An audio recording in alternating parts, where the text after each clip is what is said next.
So hi guys, welcome back to Scottish Mixed Martial Arts. I'm Martin Hamilton and I'm joined today by David Winiarski. How you doing, David? I'm doing well, pal, thank you very much.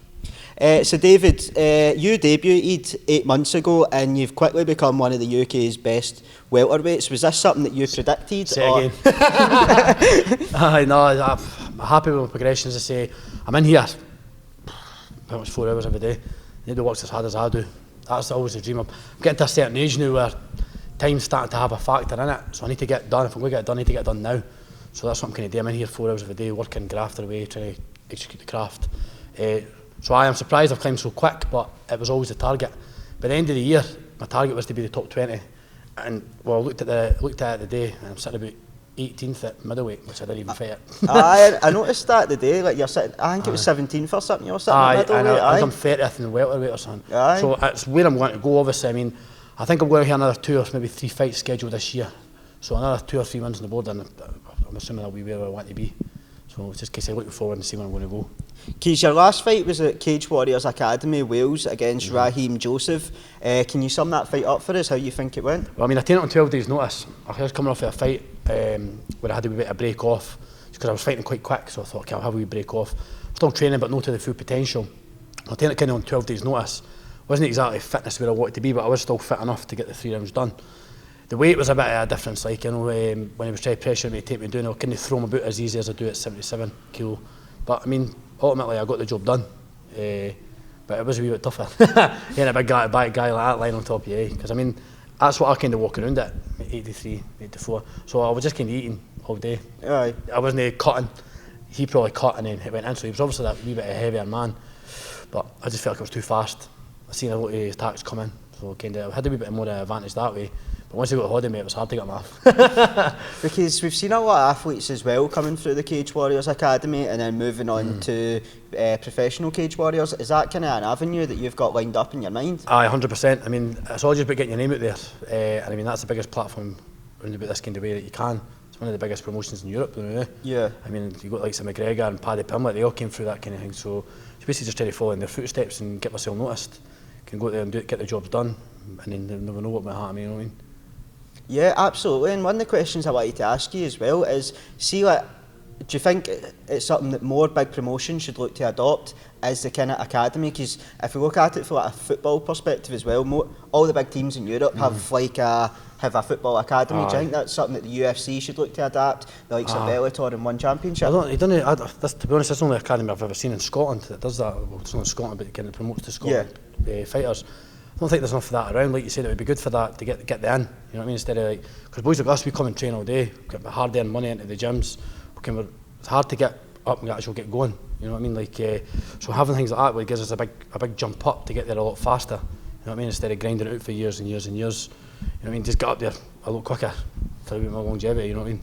Yeah, and that's it as well. Because a lot of the guys in the amateur ranks, they're looking to make a career out of mixed martial arts. So the likes of Cage Warriors Academy, that gets them used. Gets you there faster as well. You know what I mean? Gets them used to the higher level shows, like the cage being better, how they wrap your hands, the gloves, like everything running very smoothly. And you're not taking a lot of damage by getting like something like 13, 14 fights before you get up to the high levels. Yeah. You know what I mean? So then when you do go pro, you're only there for a couple of years. You know what I mean? It's just like you're taking leaps, and I think that definitely helps the sport. You know what I mean? Because you mentioned as well that your last fight was at middleweight. Is this going to be something we'll see from you again? Probably not, unless I need to.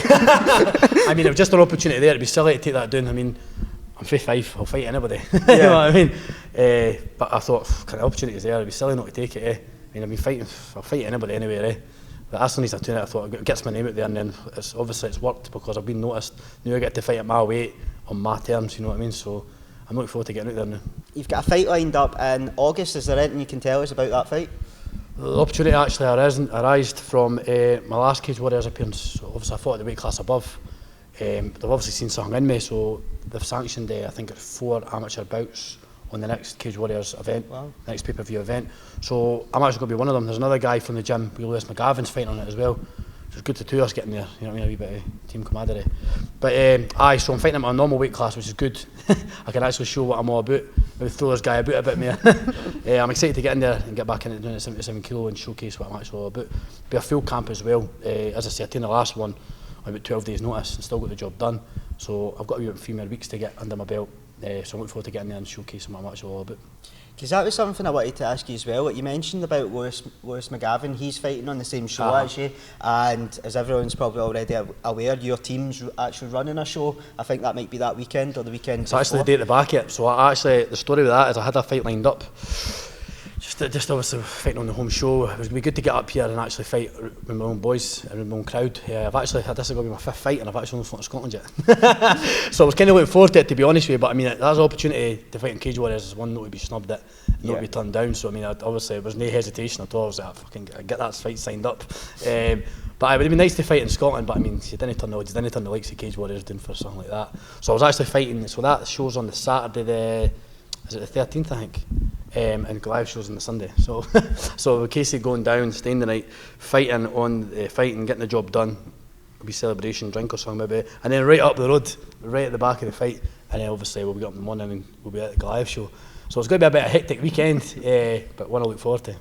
How important is that for you as well, that you've got so many teammates all peaking round about the same time in your fight camp? That's amazing. See this gym here, I've been to a few gyms training at, and there's no gym like this.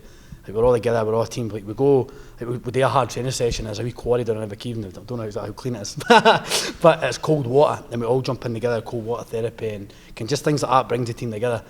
Having boys coming up at the same time, all the young boys. I think I'm the old dog in the gym now, but having all the young boys there to push me on, keep me going again, good for sparring and that. It's a good gym. I love it. Aye. No, absolutely, and thanks very much for your time, David. It's been huge. We Thank you very much, appreciate it. Cheers.